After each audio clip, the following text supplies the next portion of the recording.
প্রিয় দর্শক, আপনারা ভিডিওতে একটি আমের মুকুল দেখতে পাচ্ছেন। কালো হয়ে গেছে, শুকিয়ে গেছে, কিন্তু এটি কিন্তু ঝরে পড়েনি, একেবারে বোটা শক্ত হয়ে লেগে আছে। এর কারণ কি? এমনটি দেখা গেছে এবছর অনেক আম গাছে। তাহলে কি সমস্যা ছিল এবং এর প্রতিকার কি, এ বিষয় নিয়ে বিস্তারিত আলোচনা থাকছে আমাদের আজকের ভিডিওতে। বন্ধুরা, আপনারা যারা নতুন আমাদের এই চ্যানেলে, অনুরোধ করব আমাদের চ্যানেলটি সাবস্ক্রাইব করে আমাদের পাশে থাকবেন, এবং যারা পুরাতন সাবস্ক্রাইব করেছেন অনেক অনেক ধন্যবাদ। বন্ধুরা, আমের মুকুল শুকিয়ে শক্ত হয়ে বোটার সাথে লেগে থাকে, ঝরে পড়ে না, মনে হয় যেন রোদে পুড়ে গেছে এমনটি, কিন্তু আসলে এগুলো হয়ে থাকে বিভিন্ন রোগের কারণে। তার মধ্যে রয়েছে ছত্রাকজনিত রোগ, অ্যানথ্রাকনোজ বা পাউডারি মিলউড অথবা হপার পোকার আক্রমণে হতে পারে।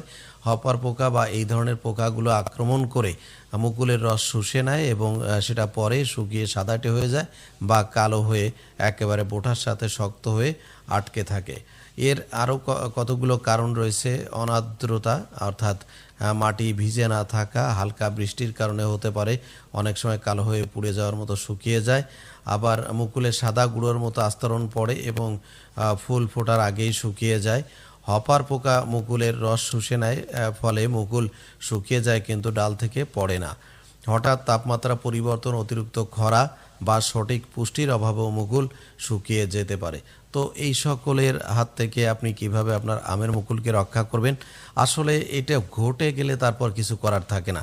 আগে থেকে প্রস্তুতিমূলক কোনো আয়োজন করতে হয় যাতে মুকুল ঝরে না পড়ে, অর্থাৎ সারা বছর একটি পরিচর্যা করতে হয়। যদি আক্রমণ ঘটেই যায়, তাহলে আক্রমণের লক্ষণ দেখা দিলে ছত্রাকনাশক যেমন ম্যানকোজেব বা কার্বেন্ডাজিম গ্রুপের ছত্রাকনাশক 2 গ্রাম প্রতি লিটার পানিতে মিশিয়ে স্প্রে করতে পারেন। হপার পোকার দমনের জন্য ইমিডাক্লোরোপিড গ্রুপের কীটনাশক যেমন অ্যাডমায়ার টিডো 0.5 মিলি প্রতি লিটার পানিতে মিশিয়ে স্প্রে করতে পারেন। আর যদি দেখেন যে মাটি শুকিয়ে গেছে একেবারে, আমার আর্দ্রতার অভাব রয়েছে গাছের গোড়ায়, তাহলে পর্যাপ্ত পরিমাণে পানি দিতে হবে। মূল কথা হলো সারা বছর পরিচর্যা করতে হবে। আপনি হঠাৎ করে আক্রমণ হয়ে গেলে কিন্তু আসলে সেটি প্রতিকার করার থেকে প্রতিরোধ করা ভালো। অর্থাৎ সারা বছর আপনি পরিচর্যা করবেন যাতে এই ধরনের ছত্রাক বা রোগবালাই আক্রমণ আপনার গাছে না করতে পারে। তাহলে দেখবেন যে ভালো ফুল এবং ফল পাবেন এবং তার থেকে আপনি লাভবান হতে পারবেন।